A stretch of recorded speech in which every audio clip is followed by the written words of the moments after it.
এটা কি হলো? আমার মুখের খাবারটা তুমি কেড়ে নিলে কেন?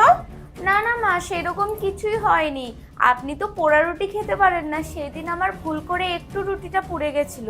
তারপর আপনি আমাকে যা নয় তাই বলে কথা শোনালেন পোড়া রুটি দিয়েছি বলে।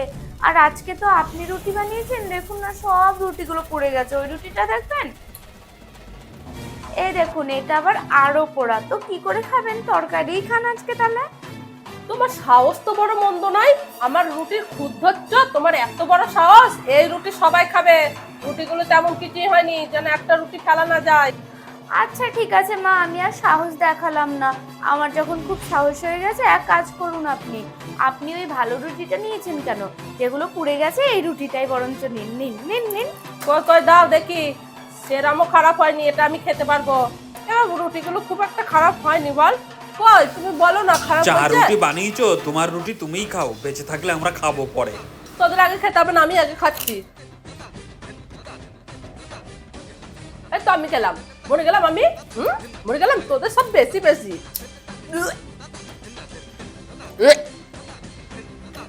আমার খাবারটা মনে হয় আর খেতে পারবো না বৌমা, সকাল থেকে গ্যাস হচ্ছে, তোমরা খাও। এই দ্রোগা! এই রে, আচ্ছা সব তো পড়েছে আজকে। বেছে বেছে ভালো রুটিটা নিয়ে বসেছিল। পোড়া রুটিটা আজকে দিয়ে দেখ কেমন লাগে, মজা আজকে দেখিয়েছি। হ্যাঁ, ওদিন আমি করেছিলাম বলে কত কথা, আর আজকে সব পোড়া রুটি পুড়িয়ে দিয়েছে।